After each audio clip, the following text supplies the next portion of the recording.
pièce d'identité et ñu dem ba conseil constitutionnel ñu ne man mi parrainé naa man mi parrainé député parrainé qu'est-ce qui explique ça? Explique, c'est ce que eux ils appellent les doublons justement. Doublons yi moo koy expliquer. Maintenant man c'est vrai que dans la compréhension j'ai toujours eu du mal à cerner dëgg-dëgg doublons yi lan moo koy causer et puis lan moo koy justifier parce que man dans ma tête et dans mon entendement damay jàpp ne benn nit la war a parrainer et que mënoo gis nit boobu mu parrainer Nabou wëlbatiku parrainer ku mel ni Biteye wala parrainer ku mel ni Cook alors que lépp numéro benn pièce d'identité bi la ça m'a toujours posé problème de compréhension et d'ailleurs loolu moo tax ñu ci bari ci acteurs politiques yi Nabou bañoon parrainage bi parce que no sense un peu bi nga xamante ne moo ci xaw a am tuuti la finalité du parrainage c'était que ñu mën a permettre ñu mën a réduire la participation des candidats tout en se basant sur un choix citoyen pour man loolu la mooy logique bi mais aujourd'hui cette question de parrainage fatigue plus d'un de ces candidats yi nga xamante ne à la limite da ngay jàpp ne ñenn ñi dañoo war a bokk dañoo war a participer et que voilà les explications yi nga xamante ne moom lañ koy jox sur le positionnement des listes et tout pour man en fait ça n'a réellement pas de sens et objectif bi nga xamante ne moo ko taxoon jug dëgg-dëgg gaw ma ne parrainage bi réussir na à convaincre les gens que am na efficacité dans le vrai sens du terme maintenant y a des gens yoo xamante ne ils sont habitués à être recalés ci li nga xamante ne moom mooy parrainage yi ku mel ni Bougane Gueye Dany par exemple ren bu ñu la ne Bougane du jàll je suis sûr que dina la jaaxal ndax liggéey bi nga xamante ne jot na ko fi dama jàpp ne sax Bougane li mu jot a def ci liggéey xëy na Anta Babacar Ngom defu ko bon après tu me diras que lépp question de choix la question de bëgg-bëgg la ñi ñooy xool xëy na tànneef bi am ku mel ni Bassirou Diomaye Faye bu ñu taxawee ci kawam tuuti il est à la 19e position aujourd'hui ci ordre du jour bi nga xamante ne numéro classement bi nga xamante ne moom la am 19e position ñu bari la ñuy jàpp ne du place bu favorable bu Bassirou nekkoon première wala deuxième position il aurait plus de chance ñu bañ ko wax ne da nga am ay doublons yoo xamante ne dafa teguwaat ci mbir bi ni mel mais réalité bi nga xamante ne moom la ñuy constater sur le terrain mooy ne Bassirou Diomaye Faye ndaw Ousmane Sonko la on est d'accord bu ñu ko parrainé c'est parce que Ousmane Sonko moo santaane à ce que ñi nga xamante ne ñoo ko bëgg topp ko parrainé Bassirou Diomaye Faye ce Bassirou Diomaye Faye qui est considéré comme même s'il ne l'est pas réellement booy xool ci structure parti bi le numéro 2 de Ousmane Sonko mais tout le monde sait que c'est un des bras droits de Ousmane Sonko d'ailleurs la ressemblance par rapport ak jëmm ji la ressemblance par rapport à la façon de parler d'aborder les choses ak li ko jural tey mu nekk ci prison Cap Manuel comme ki nga xamante ne moom mooy Ousmane Sonko bi mu bokkal géew donc loolu yëpp mën nañu jàpp ne kon boo parrainé ab Bassirou Ousmane Sonko daanaka nga parrainé ci parrainage citoyen yi pourquoi Ousmane Sonko def tànneefu Bassirou Diomaye Faye jiital ko ci parrainage citoyen il sait pourquoi il a porté ce choix-là parce qu'à la limite quand tu dis Bassirou automatiquement xel yëpp ci Ousmane lay dem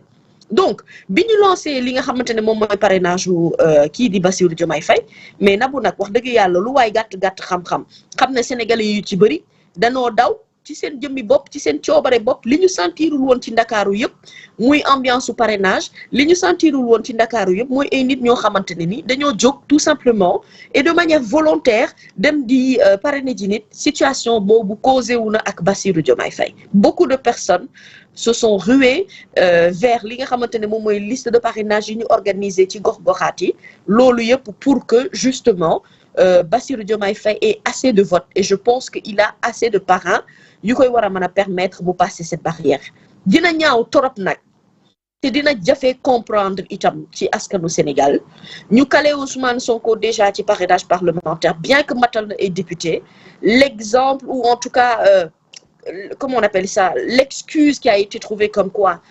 ticket de caisse bi ko CDC war a jox boobu moo manqué ci complément de dossier mais ku ne xam na ne bu doon wax dëgg yàlla jaarale nañ ko ci yoon rek Ousmane Sonko doit être candidat ñu bëgg ko kale moom ba pare kale itam Bassirou Diomaye Faye bu boobaa kenn du xam yëf yi lan lay nduru je crois que nag wax dëgg yàlla parfois il y a des moments yoo xamante ni il faut ouvrir certaines fenêtres parce qu'il n'est pas bon en politique de fermer toutes les issues et surtout il faut laisser aux gens de pouvoir avoir le choix dans tous les cas quelle que soit situation bu mën a posé wu je pense que ils sont prêts ñoom ñu jàkkaarloo ak situation politique bu ne boo xamante ne dafay ñëw taxaw ci seen kanam ba ñu mën a xam lan ak lan la ñu war a mën a def pour jubbanti joyanti li nga xamante ne moo ci jot a nekk ci wàllu politique te ñu jàpp ne dëppoowul ak yoon. alors tey ci candidat yi nga xam ni tey constitutionnel ñi taxaw tuuti ci Idrissa Seck ñu bëri nee nañ il est actuellement en danger mais qu'est-ce qui explique cette régression ci nit koo xamante ne ci présidentielle 2019 yi nga xamante ne génnoon nañ ci daanaka on peut dire moo nekkoon le deuxième ñu bëri naan c'est le chef de l'opposition mu bootoon ñëpp tey ñu ñëw en 2024 mu am problème mu doublon ci ay parrainage lan mooy expliquer loolu. L'explication est simple d'abord. Je pense que c'est la personne d'Ousmane Sonko qui dérange et ça on l'a compris depuis très très longtemps. Toujours li nga xamante ne moom la ñu ci bëri di xalaat mooy ne wax dëgg yàlla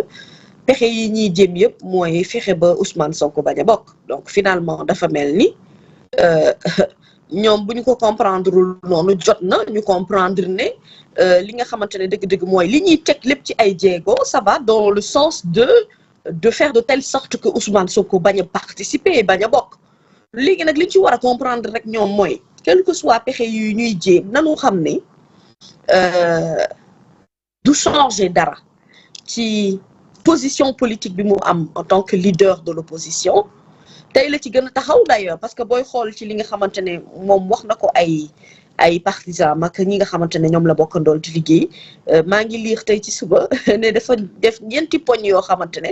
nee na ci ñi taxaw bi ci jiitu mooy rester focus sur le projet et rien que sur le projet numéro 2 mu ne ñu éviter les loups habillés en peau de chèvre j'espère que tu comprendras mooy ñi nga xamante ne dëgg-dëgg li ñuy dioo ak xaw ma tocc mi ko ñu ko xaw ma ñu koy waxee ci wolof xeeñu ñu ko voilà et qui tente de démoraliser les troupes en particulier sur les réseaux sociaux, mon est resté soudé et uni autour du projet. Le mot revient. Troisième point, Ousmane Mouné renouveler notre confiance et notre constance, car tous les scénarios politiques ont été envisagés. Tu vois un peu. Moi, les situations politiques, bu ñu mën ci jàkkaarloo rek ñoom xam nañu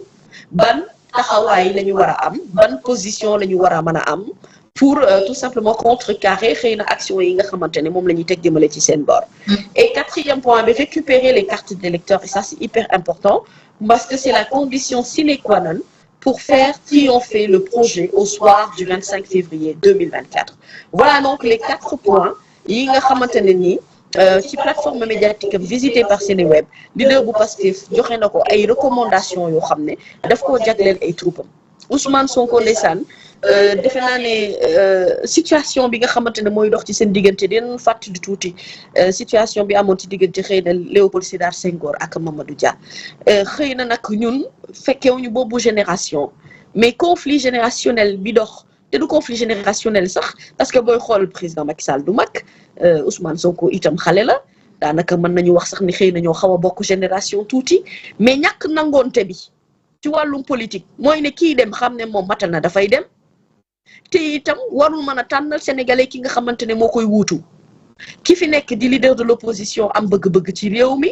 di xool fi mu war a mën a jaar pour yegg façon pour autant mu lor ki nga xamante ne moo fi nekk xam nga Sénégal ñun danoo tàmm bu maslaa ba ci booy xool suñuy biir famille bu amee lenn lu ñaaw la ca am li ñuy njëkk a def mooy nëpp-nëppal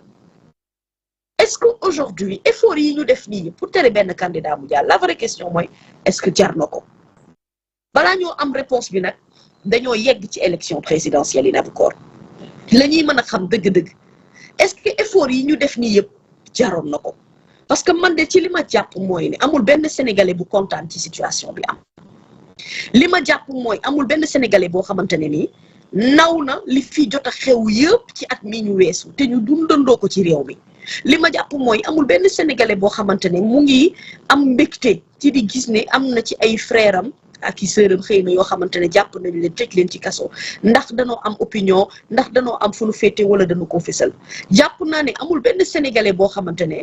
mu ngi dund lu neex ci biir xolam di gis xëy na am na féet kenn fu mu féete ak fu mu far wéer yaakaaram ci moom te kooke itam ci ay jéego li ñu fi jot a dund lépp ci toj oto dem tribunal jaabante dellu si barricade sa kër yëkkati barricade jàpp la tëj la ci kaso bi nga dugg hôpital génn delloowaat la Cap Manuel loolu yëpp pour man gaw ma ne am na Sénégal yu koy mën a rafetlu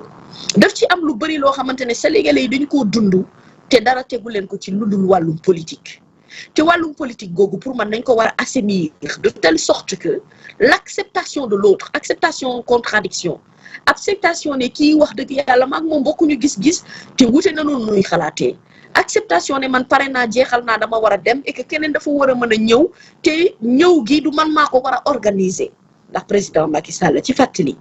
bi mu bëggee falu nekk président de la République amoon na ay exigences yoo xamante ne daf ko tegoon président de la République Abdoulaye Wade. Wade, dans son élégance politique et dans son esprit démocratique, il a compris que l'important c'était pas lui, l'important c'était le peuple et la nation. C'est important que ces valeurs-là ñu delloo si waat ko ci li nga xamante ne moom la ñu war a tegu. Nabou demuñu Sénégal waaye ñun soxlawuñu yegg Sénégal pour comprendre ne sénégalais yu bëri am nañ lu bëri lu leen naqari ci li nga xam ne moom moo nekk di xew actuellement te ñu ci bëri nag dañoo jëfandu woon ci conseil constitutionnel.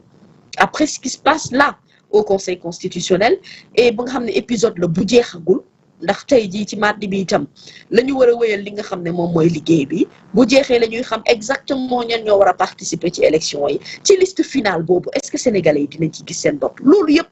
ay oui oui. Kii Idrissa Seck